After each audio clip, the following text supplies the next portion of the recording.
Okay, so as I subtly hinted in my video on why everyone plays Pyra and Mithra that I'd be making a why no one plays on a certain other transforming character, that's gonna be our video for today. The vast majority of Smash's roster features standalone characters from different franchises, but throughout the series' lifetime, it's had a few cast members who were capable of alternating between individual entities through transformation, beginning with Zelda and Sheik in Melee and Brawl before they were eventually separated in Smash 4.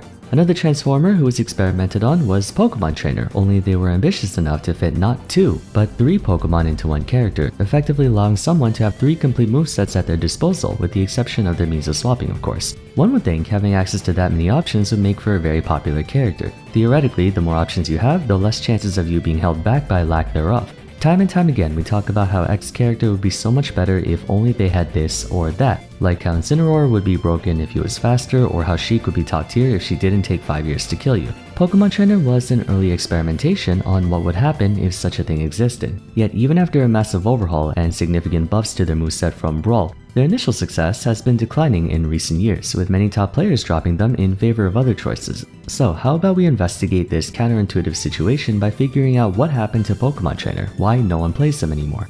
So if you were around during the Brawl era, which better be everyone watching, chances are you were aware of Pokemon Trainer's extensive list of problems in that game. Aware that PT essentially had triple the number of moves over every other character, the design team was rather conservative in balancing them, pushing the narrative that to achieve success on them you would have to tactically employ all of them, as 1 or even 2 alone wouldn't be sufficient enough to do the trick. To further emphasize this, PT used to have a unique stamina mechanic where remaining on a single Pokemon would cause them to gradually deteriorate in power, losing up to 30% of their damage output. Each Pokemon would only realistically be able to operate at full capacity for about 2 minutes in one sitting, not very long at all, especially considering it wouldn't replenish back to full with every new stock. While thematically it makes perfect sense, giving each Pokemon a finite amount of time was extremely detrimental to their competitive viability, as it forced players to use all 3 Pokemon no matter what the situation, even if the opponent was a bad matchup for 1 or 2 of them. And that's exactly what happened. In most cases, all you had to do when fighting against PT was stall out whatever Pokemon posed a threat to you and then fight them after they were significantly weaker or swapped to one of the other 2.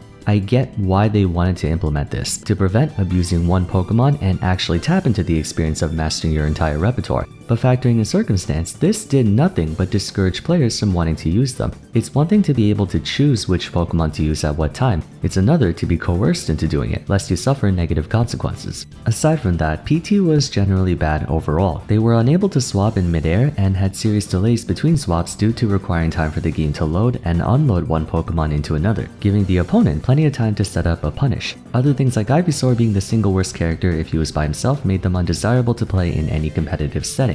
As we enter Ultimate, PT received a cascade of buffs and nerfs but were astronomically buffed overall. It would be tedious to go through every single Pokemon's changes, but I guess the main ones are that there is no longer a stamina mechanic. You can stay on one Pokemon indefinitely or for the entire match if it suits your fancy. Pokemon change is much faster and can now be done in midair, albeit at the cost of a 2-second downtime and every Pokemon sharing the same move scaling list. So for example, if you use down air a bunch of times on Squirtle, Ivysaur and Charizard's down air would also be stale on arrival. Finally, with the possibility that a player could remain on one Pokemon for as long as they wanted, Squirtle, Ivysaur, and Charizard were all designed to be fully functional and more importantly viable if they were hypothetically separated from the other 2. The massive quality of life improvements to their gameplay as well as being stronger across the board were very beneficial to their success, and it showed. Early reception towards PT were fantastic. The first competitive year of the game saw many players finding success on them, chief among them being Tweak, who demonstrated the full extent of their capabilities in several high-profile tournaments like Super Smash Con and greatest of all, EVO 2019, his rampage only being halted by Leo's meteoric rise to prominence with his legendary Joker.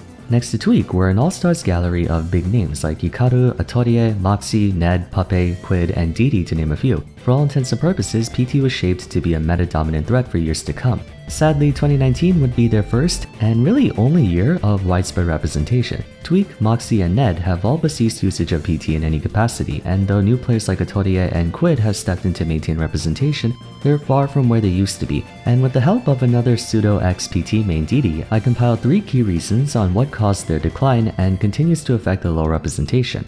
Like other Transformers, Pokemon Trainer's biggest strength, their ability to swap between different characters and playstyles, is also their biggest frustration. They cannot and will not ever be able to tap into all of their power at once, since they can only ever access a third of it at a time and only that third. This leads to many scenarios where you desperately need the help of either of the other 2 Pokemon while wanting to remain as your current one. In a way, the obligation to use all 3 Pokemon in every game still haunts PT despite the removal of stamina. I touched on this in my video on Shulk earlier this year. Having different stances may not always be a good thing, especially if you have to give up something to gain another. In Shulk's case, switching to Buster for example causes him to take increased damage in exchange for him being able to deal more damage too. So you're not necessarily powering up, you're just shifting your power budget around in the hopes that set allocation will work in your favor. PT behaves in the same way. Each Pokemon is like a Monado art, a more sophisticated one mind you, but a Monado art nonetheless. By swapping between Squirtle, Ivysaur, and Charizard, you gain new strengths at the cost of new weaknesses. Squirtle's playstyle emulates fast rushdown characters like Sheik and Pichu. He can effortlessly outbox the rest of the cast, and his short stature makes him very difficult to hit. But his pressure only reaches as far as his combo game. Taking out stocks through means other than jab block setups or gimping is hard to pull off. Moreover, he's the 3rd lightest character in the game, has a recovery almost as exploitable as Ganondorf's, and very poor range. Swapping to Ivysaur grants you a character with far slower movement and attack speed across the board, but is compensated by a substantial increase in range, way better kill power through both stray hits and edge guarding, and the added privilege of Razor Leaf, a long-range projectile that sets you up for many different mid to high % kill setups. However, Ivysaur also possesses a very suboptimal ground game, in stark contrast to Squirtle and Charizard.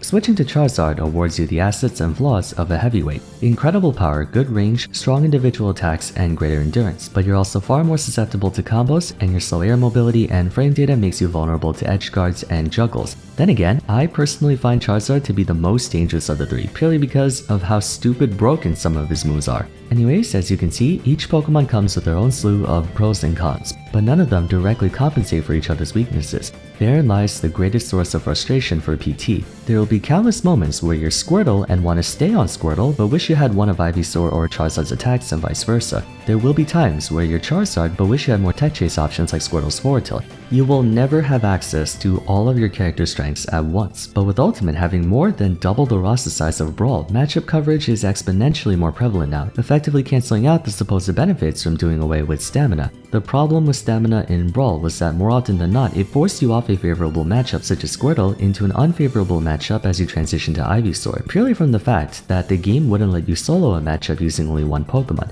Smash Ultimate has almost 90 characters, far more than Brawl's 39. Not only that, but design constraints have loosened up considerably over each installment. For example, prior to Cloud, the idea of a traditional sword fighter having pressure tools that force their opponent to approach was unheard of. Rosalina and Luma are the first instance of a Puppet Master fighter, forcing you to pay attention to 2 opponents at once. Steve is able to create platforms on demand in a platform fighting game. Minmin, Sephiroth, Shulk, and the Belmonts push the limits of non-projectile disjointed range, so on and so forth. Even though Squirtle, Ivysaur, and Charizard were buffed to the point where if they were on their own they would be fully functioning characters, they're still incomplete in a sense. Each one was intentionally designed to have traits exclusive only to them, which separates them from Pyra and Mithra, who have exactly the same base moveset but with different attributes. You can't compare Squirtle to Ivysaur or Ivysaur to Charizard, they're fundamentally different. In other words, PT is still required to utilize at least 2 Pokemon for every matchup, but despite having a very solid matchup spread, it won't be uniform all throughout, and this applies to all the most common threats like Palutena, Wolf, and Roy.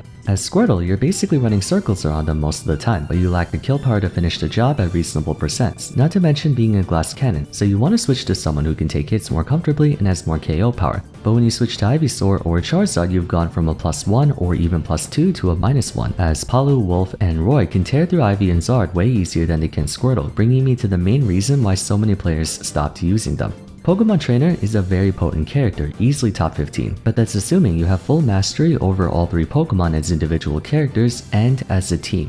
Considering how much effort and practice it takes to fully grasp one character, let alone 3, the fact that PT isn't at least in the top 5 paints them as an unwise investment of your time. Pro players realize achieving their full potential is too demanding and exhausting to be worth it. Their extremely high maintenance prevents you from being able to efficiently have a secondary, even though PT ironically needs a secondary the most out of any other character in my opinion. Unlike other fighters who have to learn, around like 80 matchups, you have to learn 240 matchups on account of each Pokemon having entirely different playstyles, attributes, and movesets. Squirtle can be an X character but lose to Y. Ivysaur can be Y character but lose to Z. Charizard can be Z character but lose to Y. Because of this, PT has arguably the steepest learning curve out of any character, but keeping in mind the aforementioned problem of never having access to their full range of tools at once, it's simply too much work. Think about it like this, each Pokemon has a performance output of 75%, accumulating to a combined total of 225% for all three compared to every other character's total of 100. However, on average, you're still only pulling 75%. It's reminiscent of why players prefer to choose Lucina over Marth. If every hitbox is a tipper, Marth is the best character in the game. But that's of course impossible to pull off consistently, so they would rather choose Lucina, whose power is more even. PT's extensive repertoire but lack of specialization makes him a jack of all trades, only with more hoops you have to jump through for the same outcome. There are plenty of generalists in Smash, very good ones at that. You have Mario, Wolf, Palutena, Rob. These characters have just enough of all three Pokemon to be effective. Pragmatically, it's less onerous to use them over PT, a sentiment that became even more prevalent as Fighters Pass 1 and 2 brought in more viable characters like Joker, Terry, Steve, Aegis, etc. Not saying they're explicitly better than PT, but regardless, it's way easier to access their full potential compared to PT. I would say with full confidence though that, assuming you're adamant about going the full distance, PT far outclasses all of these characters. It's just the skill floor and ceiling are so high that it borders on unreasonable. With that much effort, you can achieve the same result on any other fighter but with more consistency. Furthermore, not being able to commit stuff to muscle memory due to switching around Pokemon is why current PT mains default to specializing in one of the three Pokemon, only really using the others if backed into a corner. Beast is well known for prioritizing Charizard over the other two, Quid hangs around on Ivysaur most of the time, stuff like that.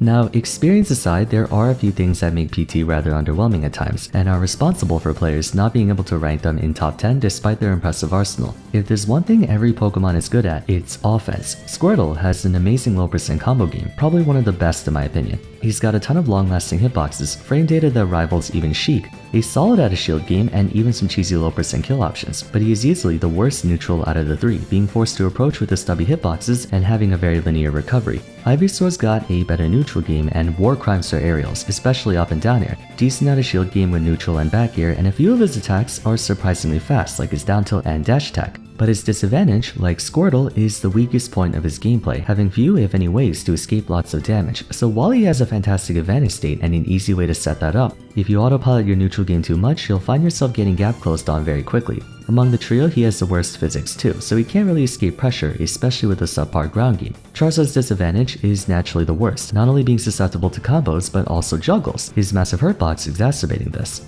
Not saying they suffer from poor defense, each of them have a kill throw and decent grabs while having effective at a shield options, so they're able to escape pressure if they're on the ground. But once they're in the air or thrown off stage, trying to reset back to neutral can be a challenge, no matter which Pokemon you use. Opponents who can mount a solid defense and are aware of each Pokemon's threat bubble can trivialize a lot of their pressure, and there's no real way to alleviate that as a PT player. This results in them being an extremely momentum-reliant character once they get the advantage. So long as they don't carelessly allow any openings to their opponent, they can establish control of the entire game. However, if the momentum changes and they're forced into defense, things can break apart very easily. I'd say the best instance of that is Game 4 Leo versus Tweak at EVO. The first half of the game, Tweak was smothering Leo, continuously trapping him in the corner and pressing his advantage. The moment Leo found an opening, even though Tweak was up 3 stocks to 1, Leo was in control of the entire rest of the game. I understand this is Leo we're talking about and he's very much the exception, not the rule, but the poor disadvantage games shared across all three Pokemon is what makes it all the more frustrating to play them over someone who may not be as oppressive offensively, but at least has a way to escape a bad situation.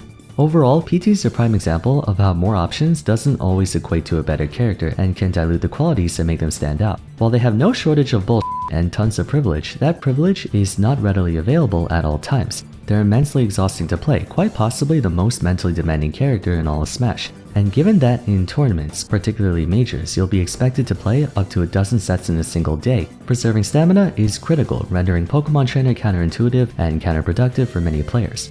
So there you have it. I still think PT is a very solid character and a viable contender for top 10 if only we had the same level of representation as 2019. I mean, we have Quid, but he doesn't really travel to compete, so for all we know, there's a lot of missed potential for a Pokemon Trainer. Anyways, let me know your thoughts on PT in the comments down below if you agree or disagree with my points. Aside from that, if you enjoyed the video, please be sure to leave a like and subscribe, really helps out the channel. Also, consider following me on Twitter at Vars, joining my Discord server, and checking out my other Why No One Plays episodes if you haven't yet. But till next time, thanks so much for watching, and I'll see you again soon in the next one. Take care.